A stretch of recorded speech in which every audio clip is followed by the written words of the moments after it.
Shadow copies of shared folders utilizes the Volume Shadow Copy Service, or VSS, to provide a means of maintaining previous versions of deleted or modified files on a Windows file server. These previous versions may then be accessed and recovered when data retrieval and file recovery becomes necessary on the file server. This feature is great in a network environment where many users use the same file server and edit the same files. It is easy for them to make mistakes and delete or overwrite each other's work without actually meaning to. VSS has certain limitations. 1. It can only be enabled on a per-volume basis, so it affects the entire partition where it is configured. In other words, you couldn't configure it on a subsection of that partition or volume, like a folder. 2. It requires a minimum of 300 megabytes of space on the volume to store previous versions of files and can appropriate a maximum of 3 gigabytes of storage for this task. The default value is 10% of the volume where VSS is installed. 3. A maximum of 64 shadow copies, that is previous versions of a file or folder, can be stored on a volume configured with VSS. After this number is exceeded, previous versions are deleted and replaced starting with the oldest saved versions.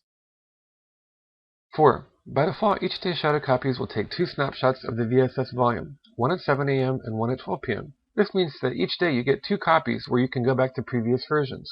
You may modify this and take more, but remember this shortens your 64 copy limit faster. 5. You can enable shadow copies on a system volume, but this is pointless because you cannot restore previous versions.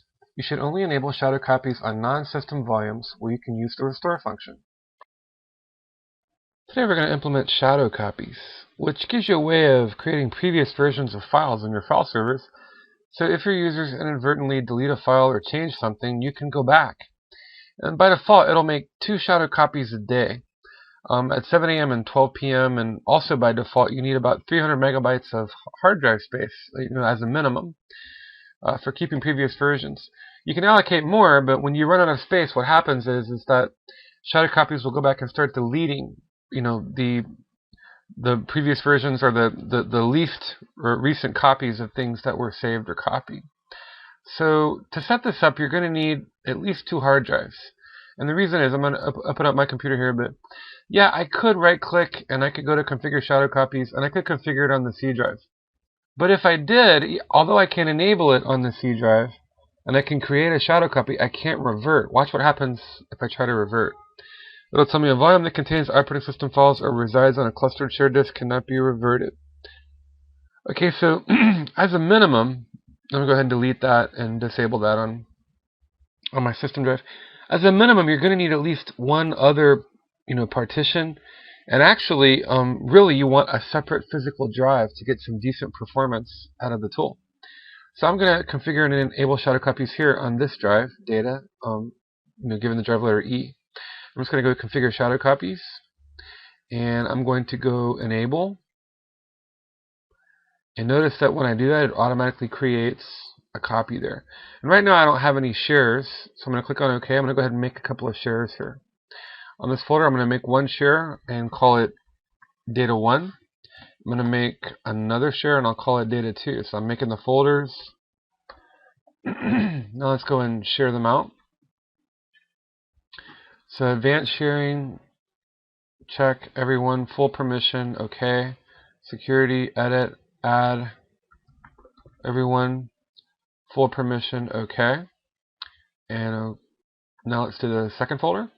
And sharing, and I'm going to add, in this case, everyone, give them full permission. And on the security tab, same thing, I need to give everyone full permission.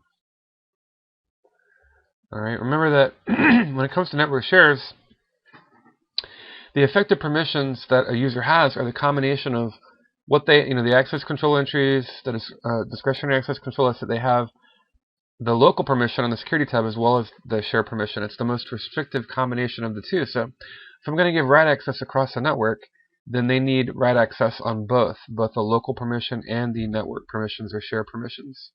So with this set, again, if I go back and look at the computer, go back here and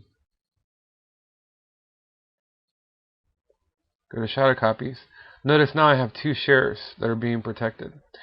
And I'm going to go ahead and create one now. Okay. So I have the option of manually creating one. And I'm going to go ahead and click on OK. And now I'm going to hop on a Windows 7 workstation, and we're going to create some files.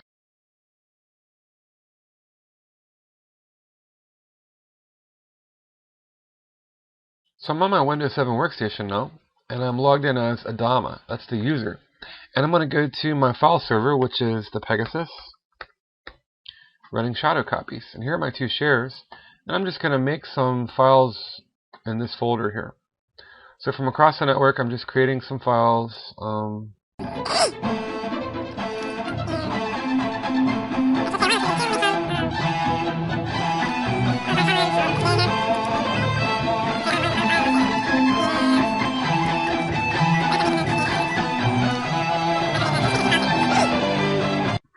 Now let's hop on over to the our file server, and we'll manually create another shadow copy again, because I left it at the defaults, which is like 7 a.m. and 12 p.m. and we don't want to wait that long for this short video. So to the Pegasus.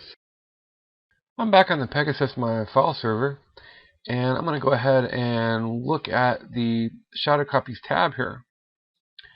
Okay, and now that I've actually made some changes, I'm going to go ahead and create another shadow copy here on this.